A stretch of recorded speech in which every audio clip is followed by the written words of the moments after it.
In 2013, when President Barack Obama was speaking about the Affordable Care Act, he said, "In the United States of America, health care is not a privilege for the fortunate few, it is a right."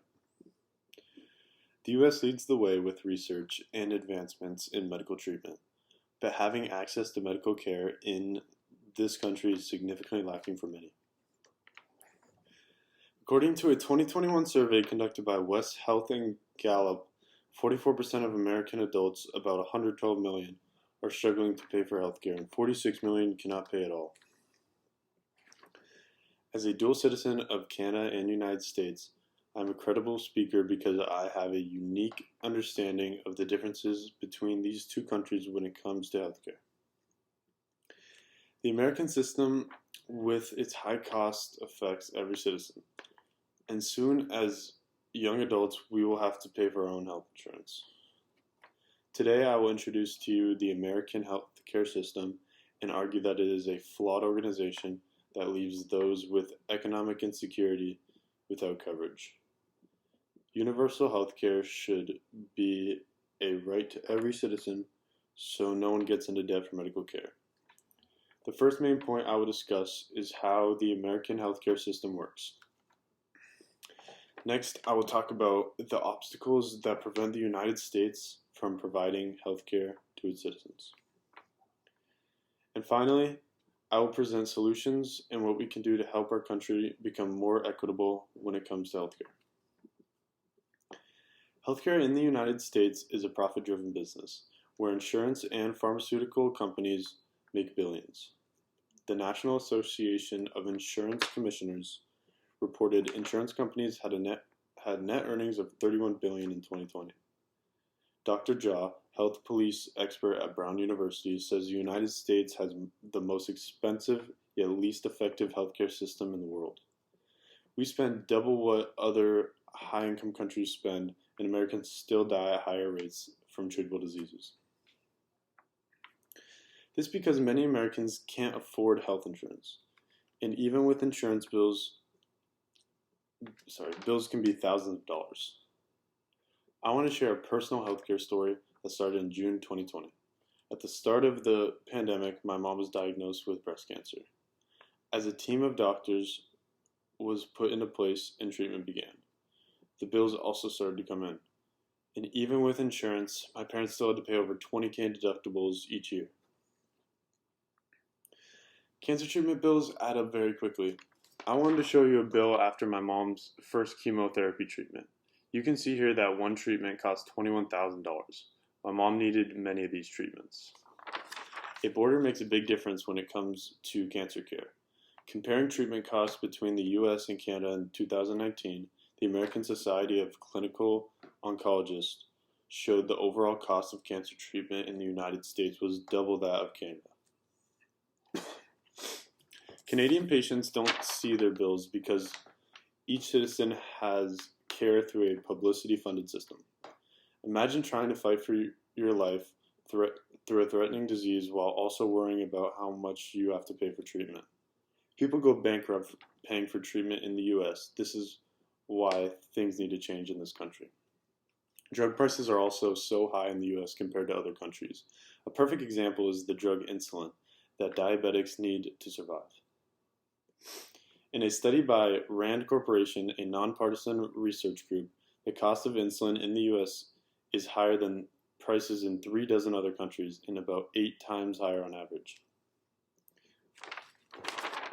This chart compares the costs with 7 different countries. You can see that the next highest country in Japan is 14.4 per unit.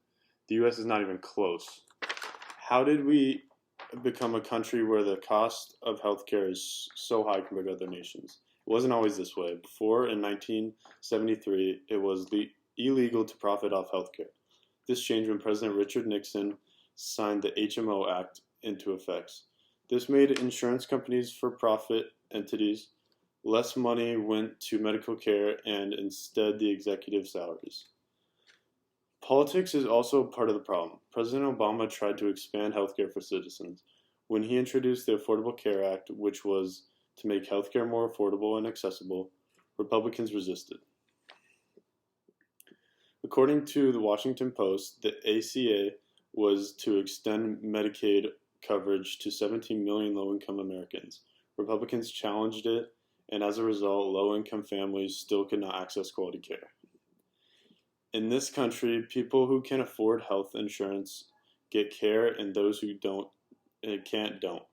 Those without health insurance get sicker and die sooner. It may seem hopeless to think that universal health care could ever be a possibility in this country. What can we do to ensure more Americans have access to quality health care? First, we need to vote. Make your voice heard at polls. Find out which candidates support healthcare expansion and vote in local and national elections. You can also write to local senators in your state advocating healthcare for all.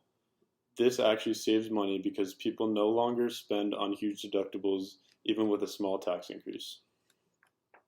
The HCA, or Healthcare for All, is a nonprofit, nonpartisan organization whose goal is for all California residents to have guaranteed high-quality, comprehensive health care. You can get involved in this organization by making a donation directly on their website, and you can follow them on Instagram and Twitter for their latest updates on healthcare reform efforts to California. To help educate you on this topic, go to healthcareforall.org. That website again is healthcareforall.org. In summary, today I presented to you why I believe we should have universal health care in this country. Our current system puts profits over patients and needs to be changed. When my mom got sick with cancer, my family personally felt the expense of paying thousands of dollars, even with insurance. I discussed how our profit-driven system came into place and how our health care compares to other countries, like Canada. I also discussed obstacles in the way of expanding health care to all, and I also explained ways in which you can get involved in supporting organizations like Healthcare for All California, writing to your senator and making sure you vote. I want to leave you with something to think about. In an analysis by Commonwealth Fund, the United States healthcare system ranked last among 11 high-income countries, and in no other country does income inequality so profoundly limit access to care. I hope that shocks you as much as it did me. Remember the words of Barack Obama: healthcare is a right in the wealthiest nation on earth. No one should go broke because they are sick. Thank you.